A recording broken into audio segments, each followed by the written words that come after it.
Israel और Hezbollah के बीच नवंबर में हुआ युद्ध विराम टूटता दिख रहा है। इजराइल ने लेबनान की राजधानी बेरूत पर हवाई हमले किए हैं। बेरूत में इजरायली हमलों के बाद बड़ा धमाका सुना गया और धुएं का गुब्बार उठता दिखाई दिया। इजराइल गाजा पर भी हमले कर रहा है। वहीं इजराइल ने शुक्रवार को लेबनान की राजधानी बेरूत पर हमला शुरू कर दिया। जिस इलाके पर हमला किया गया वह रिहायशी इलाका था और व्यवसायी इलाका था। दरअसल हमला 2 स्कूलों के पास हुआ है। 27 नवंबर 2024 को इजराइल हिजबुल्लाह के बीच हुए युद्ध विराम के बाद इजराइल का ये पहला हमला है। मीडिया रिपोर्ट्स की माने तो हमले के बाद जोरदार धमाका हुआ और इलाके से धुआं उठता नजर आया। हमले के बाद इजरायली सेना ने कहा कि उसने दहिया के इलाके में हिजबुल्लाह के ड्रोन स्टोरेज पर हमला किया है। इजरायली सेना के अनुसार यह हिजबुल्लाह का प्रमुख गढ़ है। सेना का कहना है कि हिजबुल्लाह नागरिकों को मानव ढाल के रूप में इस्तेमाल कर रहा है। उसने लोगों को वहां से चले जाने की अग्रिम चेतावनी दी है। यह हमला तब हुआ है जब इजरायली सेना ने बेरूत के कुछ हिस्सों को खाली करने की चेतावनी दी थी। सेना ने कहा कि वे लेबनान से उत्तरी इजराइल में हुए हमलों का जवाब देंगे। इजरायली रक्षा मंत्री इजराइल कैट्ज ने शुक्रवार को कहा कि अगर इजराइल में शांति नहीं होगी तो बेरूत में भी शांति नहीं हो सकती। कैट्ज ने लेबनानी सरकार को संदेश भेजा और कहा, अगर आप युद्ध विराम समझौते को लागू नहीं करते तो हम इसे लागू करेंगे। हालांकि हिजबुल्लाह ने उत्तरी इजराइल पर रॉकेट दागने से इनकार कर दिया है। हिजबुल्लाह ने कहा कि इजराइल लेबनान पर हमला जारी रखने के लिए बहाना बना रहा है। वहीं हमले के बाद लेबनान की सरकार ने एक आदेश जारी किया जिसमें कहा गया कि बेरूत के दक्षिणी उपनगर हदैत में सभी स्कूल और विश्वविद्यालयों को दिन भर के लिए बंद रखा जाए। वहीं हमले से पहले नागरिकों को कार और पैदल भागते हुए देखा गया था। इजरायली सेना की ओर से बताया गया कि बेरूत में ये बमबारी उत्तरी इजराइल पर लेबनानी क्षेत्र से रॉकेट दागे जाने के बाद हुई है। रॉकेट हमले के बाद सीमा के पास अलर्ट सायरन सुने गए।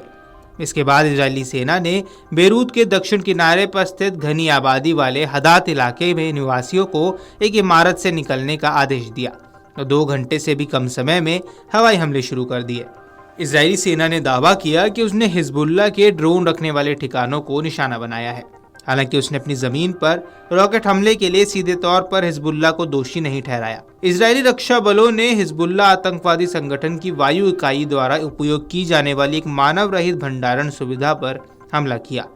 आईडीएफ के एक प्रवक्ता ने कहा, हिजबुल्लाह आतंकवादी संगठन के नागरिक आबादी के दिल में आतंकवादी बुनियादी ढांचों को केंद्रित किया है। उन्होंने कहा कि यह हिजबुल्लाह द्वारा लेबनानी नागरिकों को मानव ढाल के रूप में इस्तेमाल करने का एक उदाहरण है। प्रवक्ता ने आगे कहा कि ऊपरी गलीली क्षेत्र में सुबह की गोलीबारी इजराइल और लेबनान के बीच समझ के एक स्पष्ट उल्लंघन है और इजराइल राज्य के नागरिकों के लिए सीधा खतरा। लेबनान राज्य समझौते को बनाए रखने की जिम्मेदारी लेता है। आईडीएफ इजराइल राज्य के लिए किसी भी खतरे को दूर करने के लिए कार्रवाई जारी रखेगा। वहीं इजरायली सेना ने कहा कि उसने दहिया के इलाके में हिजबुल्लाह के ड्रोन स्टोरेज फैसिलिटी पर हमले किए, जिससे उसने हिजबुल्लाह का एक अहम गढ़ बताया है। इजराइल ने कहा कि हिजबुल्लाह नागरिकों को मानव ढाल के रूप में इस्तेमाल करता रहा है और यहाँ के लोगों को वहां से चले जाने की पहले भी चेतावनी जारी की जा चुकी है। जिस क्षेत्र में हमला किया गया वह आवासीय और व्यावसायिक क्षेत्र है तथा कम से कम वहाँ 2 स्कूल मौजूद है।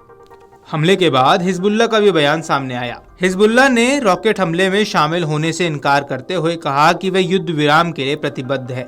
लेबनानी सेना ने कहा कि वह इसकी जांच कर रही है कि इजरायली जमीन पर रॉकेट किसने दागे। आपको बता दें कि इजराइल की ओर से गाजा में भी हमले लगातार जारी हैं।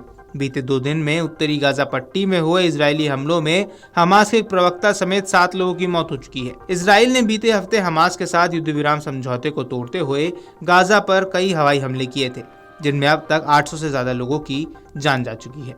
वीडियो डेस्क अमरुजाला.com। अगर आप ये वीडियो YouTube पर देख रहे हैं तो हमारे चैनल को सब्सक्राइब कर बेल आइकन दबाएं और Facebook पर देख रहे हैं तो हमारे पेज को लाइक करें। 8 मिलियन प्लस सब्सक्राइबर, आपके इस भरोसे के लिए बहुत धन्यवाद।